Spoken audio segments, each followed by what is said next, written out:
kecil. Meskipun ia kecil, bunga itu memiliki semangat yang besar. Ia tumbuh di antara tanaman lainnya yang jauh lebih tinggi dan lebih besar darinya. Tak jauh dari tempatnya ada bunga matahari yang sudah mengembang dengan megah, dengan kelopak kuning cerah yang tampak mencolok di bawah sinar matahari. Bunga matahari kecil itu sering melihat bunga-bunga yang lebih besar dengan kagum. Betapa indahnya mereka, pikirnya. Kelopak mereka seperti sinar matahari yang tak pernah pudar. Namun, ia sendiri hanya bisa mengangkat kepalanya sedikit, berusaha meraih sinar matahari yang menyentuh daun-daunnya. Suatu hari, angin bertiup kencang, membuat beberapa bunga besar tumbang. Ranting mereka patah. Bunga matahari kecil hanya bisa berdiri tegak, meski tubuhnya sedikit terhuyung karena terpaan angin. Mengapa aku harus kecil ini, pikirnya. Aku bahkan tidak bisa berdiri tegak seperti mereka. Namun, meskipun tubuhnya kecil dan rapuh, bunga matahari kecil tetap berusaha untuk selalu menghadap ke arah matahari. Ia tahu, meskipun tidak setinggi bunga-bunga lainnya, ia masih bisa tumbuh dan menyerap cahaya yang sama setiap pagi. Ia membuka kelopaknya yang kecil, berusaha menyerap banyak sinar matahari yang terbit di langit timur.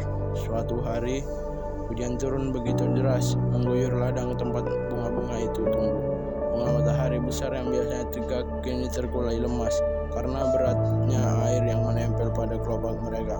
Bunga matahari kecil itu, meski tubuhnya tergoyang oleh angin dan air, tetap tegak berdiri. Ia tidak pernah menyerah, meskipun dalam keadaan basah dan lemah. Ia tahu hujan ini akan berhenti dan matahari akan kembali bersinar. Setelah hujan reda, pelangi muncul di langit. Bunga matahari kecil merasakan hangatnya sinar matahari yang kembali menyentuh tubuhnya. Terima kasih, bisiknya pada sinar matahari yang menyentuh. Ia merasa energinya pulih kembali. Hari demi hari bunga matahari kecil terus tumbuh. Meski lambat, tidak pernah sekalipun ia berhenti menghadap matahari. Meskipun ada banyak tanaman lain yang lebih besar dan lebih indah dan lebih kuat darinya. Bahkan setelah musim panas berlalu dan banyak bunga mulai layu, bunga matahari kecil tetap bertahan, menyerap sisa-sisa sinar matahari yang tersisa. Saat musim gugur datang, bunga matahari kecil yang tadinya tak lebih dari sebatang tunas kini telah menjadi bunga yang cantik, dengan kelopak kuning cerah yang terbuka lebar. Meski ukurannya jauh lebih kecil dibanding bunga matahari lainnya, ia merasa bangga dengan apa yang telah ia capai. Ia tahu bahwa ia telah berjuang dengan sepenuh hati, tidak peduli betapa sulitnya. Suatu sore, seorang anak kecil berjalan melewati ladang itu. Ia melihat bunga matahari kecil yang cerah di antara ladang yang mulai redup. Dengan senyum lebar, anak itu berlari menghampiri dan berkata, "Lihat, bunga matahari kecil ini sangat cantik."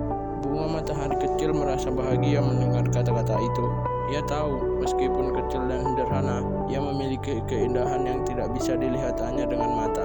Indahannya ada pada semangat yang tak pernah padam, pada usahanya yang terus-menerus untuk tumbuh meski segala tantangan datang.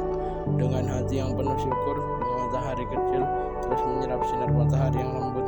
Ia tahu dalam hidup, tak penting seberapa besar atau kecil kita. Yang penting adalah seberapa keras kita berusaha untuk tumbuh dan berbagi keindahan dengan dunia sekitar.